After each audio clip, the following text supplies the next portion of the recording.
माझा विषय आहे लोकमान्य टिळक यांनी देशासाठी केलेले कार्य। क्रांतीची मशाल पेटली सिंहाची सिंह गर्जना गरजली, क्रांतीची मशाल पेटली सिंहाची सिंह गर्जना गरजली। स्वातंत्र्याची नवी प्रेरणा टिळकांनी जनतेला दिली, स्वातंत्र्याची नवी प्रेरणा टिळकांनी जनतेला दिली। भारताचा इतिहास या नावामुळे अपूर्ण आहे। आजही त्यांचे नुसते नाव घेतले तरी ऊर अभिमानाने भरून येतो। असे थोर व्यक्तिमत्व म्हणजे लोकमान्य बाळ गंगाधर टिळक। रत्नागिरी जिल्ह्यातील चिखली गावात 23 जुलै इसवी सन 1893 साली एका तेजस्वी सूर्याचा जन्म झाला आणि या तेजस्वी सूर्याच्या प्रखर तेजाने अन्यायाचा काळोख चिरला। हा तेजस्वी सूर्य म्हणजे लोकमान्य बाळ गंगाधर टिळक। टिळक हे भारतीय स्वातंत्र्य चळवळीतील पहिले नेते म्हणून ओळखले जातात। टिळकांना लहानपणापासूनच अन्यायाची चीड होती।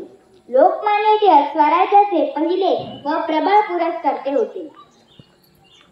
स्वराज्याशिवाय प्रगती शक्य नाही असा त्यांचा ठाम विश्वास होता। जहाल विचार सरणी होती, लेखणी तलवार होती, जहाल विचार सरणी होती, लेखणी तलवार होती। प्रखर त्यांच्या विचारांनी ब्रिटिश सत्ता हादरली होती, प्रखर त्यांच्या विचारांनी ब्रिटिश सत्ता हादरली होती। आपले विचार स्पष्टपणे मांडण्याची ताकद लोकमान्य टिळकांमध्ये होती।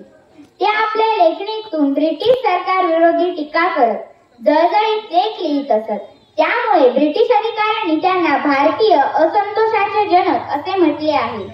राजकीय जनजागृतीसाठी इसवी सन 1893 साली त्यांनी सार्वजनिक गणेशोत्सव सुरू केले। महात्मा फुलेंनी सुरू केलेली शिवजयंती व्यापक स्वरूपात साजरी करण्यास सुरुवात केली। या उत्सवांद्वारे ब्रिटिश सरकार विरोधी लोकांना उभे राहण्यासाठी जागृत करणे हे टिळकांचे उद्दिष्ट होते।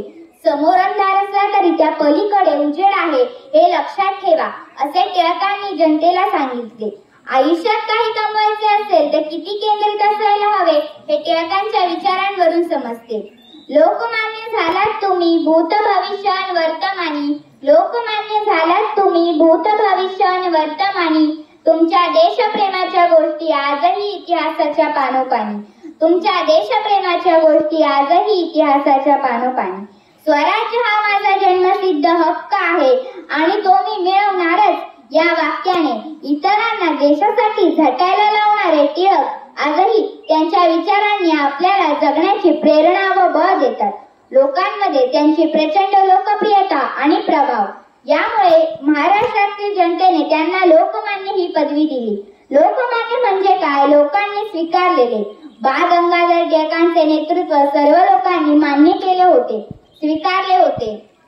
आजही त्यांचे नाव, त्यांचे विचार प्रत्येक भारतीयांच्या हृदयात कोरले आहेत। म्हणूनच असे म्हणावेसे वाटते की इतिहासाच्या पाणी नाव गाजले, स्वराज्यासाठी अखंडते लढले, इतिहासाच्या पाणी नाव गाजले, स्वराज्यासाठी अखंडते लढले।